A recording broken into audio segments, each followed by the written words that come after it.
மகா வந்து என்ன பண்ணுறாங்கன்னா, ரொம்ப மனசு கஷ்டப்பட்டு அங்கேருந்து கிளம்பி போயிடுறாங்க. சூர்யாவோட அந்த சின்ன கடிதத்தை பார்த்துட்டு, அதனால் மகாவை தேடி எல்லோரும் போகிறாங்க. அடுத்து வந்து இங்கே வந்து என்ன பண்ணுறாங்க, தாத்தாவும் பாட்டியும் இந்த மாதிரி குருக்கள் சொன்னதால், கோயில் குருக்கள் அங்கே போகிறாங்க. போயிட்டு வந்து மகாவை சமாதானப்படுத்த முயற்சி செய்கிறாங்க. ஆனால் மகா வந்து வரமாட்டேங்கிறாங்க.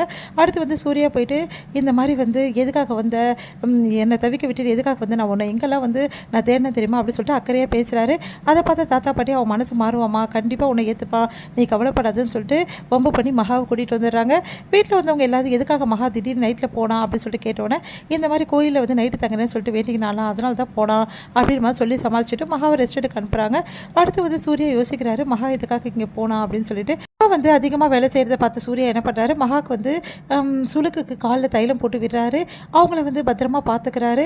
அதே மாதிரி நடக்க வச்சு அப்படி அவங்கள சுளுக்கவை எடுத்து விட்டு அவங்கள ரொம்ப கவனமாக பார்த்துக்கிறாரு. அவங்களுக்கு தேவையான ஓடிப்பை செய்கிறாரு. இதை பார்த்த மகா வந்து மனசு மாறுறாங்க.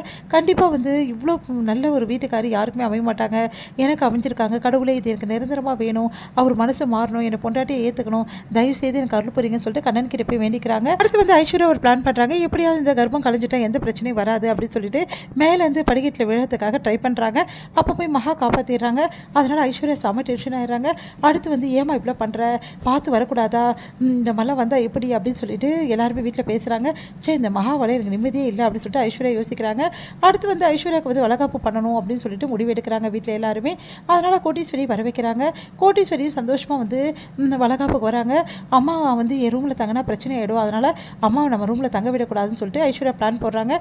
உடனே வந்து எங்கே தங்க வைக்கிற கோட்டீஸ்வரி அப்படின்னு சொல்லிட்டு யோசனை பண்ணும்போது சித்ரா ரூமில் தங்க வைக்கலாம் அப்படின்னு சொல்லிட்டு எல்லாரும் முடிவு பண்ணுறாங்க. இது சித்ரா வந்து செமையாக டென்ஷன் ஆகிறாங்க.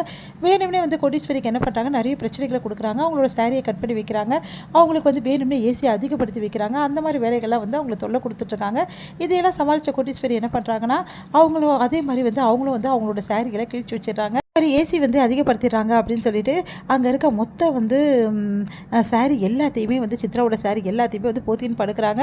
அதனால் அவங்க சாரி எல்லாம் கலைஞ்சு போகுது.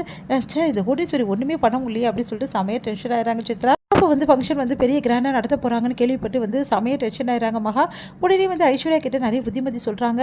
உடனே வந்து உண்மையை சொல்லுன்னு சொல்லிட்டு, ஆனால் ஐஸ்வர்யா சொல்கிறாங்க, வளகாப்பு படி வீட்டுக்கு அமுச்சு வைக்கட்டும், அங்கே போயிட்டு அபாஷன் ஆயிடுச்சுன்னு சொல்லிட்டு எல்லாக்கிட்டே நாடகம் ஆடி எப்படியா தப்பிச்சிடுவேன், அதனால் நீ இது எதுவுமே சொல்லாத அப்படின்னு சொல்லிட்டு அவங்கக்கிட்ட சொல்லிடுறாங்க. என்ன பண்ணுறது மகா வந்து யோசிக்கிறாங்க. இந்த சூழ்நிலையில் வளகாப்புக்கான ஏற்பாடு எல்லாமே பண்ணிகிட்டு இருக்கும்போது நம்ம வந்து மகா என்ன பண்ணுறாங்க, ஃபங்க்ஷனுக்காக ரொம்ப சூப்பரான ஒரு ட்ரெஸ்ஸை வந்து சூர்யாவுக்கு வந்து ப்ரெசென்ட் பண்ணுறாங்க. சூர்யாவும் என்ன பண்ணுறாரு, சந்தோஷமாக வந்து வாங்கிக்கிறாரு. ரொம்ப நல்லா இருக்க கலர்ஸ்ன்னு சொல்லிட்டு சொல்கிறாரு. அடுத்து வந்து மகா வந்து குளிச்சுட்டு வரும்போது சூர்யா என்ன பண்ணுறாரு, அப்படியே வந்து ஹக் பண்ணுறாரு. அதனால் மகா வந்து ரொம்ப சந்தோஷப்படுறாங்க. கூடிய சீக்கிரம் வந்து என்னை ஒய்ஃபாக டோட்டலாக ஏற்றுப்பாரு அப்படின்ற நம்பிக்கையோடு மகா இருக்காங்க. அதே மாதிரி நெருங்கி வராரு சூர்யா மகா கிட்ட.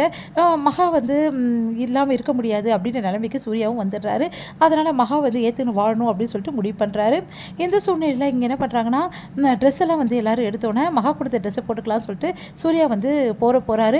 அப்போ அவங்க அம்மா ட்ரெஸ் எடுத்து வந்து கொடுக்குறாங்க. சூர்யா என்ன பண்ணுறாரு, மகா கொடுத்த ட்ரெஸ்ஸே போட்டுக்கிட்டு வராரு. அதனால் அவங்க அம்மா செம்மையாக டென்ஷன் ஆகிடுறாங்க. இப்படி மனசு மாறிட்டானே அப்படின்னு சொல்லிட்டு செம்மையாக டென்ஷன் ஆகிடுறாங்க. ஆனால் மகா ரொம்ப சந்தோஷப்படுறாங்க. இந்த சூழ்நிலை இங்கே வளகாப்புக்கான ஏற்பாடு எல்லாமே பண்ணிட்டு இருக்கும்போது சித்ரா என்ன பண்ணுறாங்க, எப்படியாவது ஐஸ்வர்யாவோட கர்ப்பத்தை கலைக்கணும் அப்படின்னு சொல்லிட்டு அவங்களுக்கு வந்து மருந்து கொடுத்துட்றாங்க. ஆனால் ஐஸ்வர்யாவோட கர்ப்பம் கலையாதால சித்ரா வந்து செம்மையாக டென்ஷன் ஆகிடுறாங்க. உடனே டாக்டர் கிட்ட போகிறாங்க.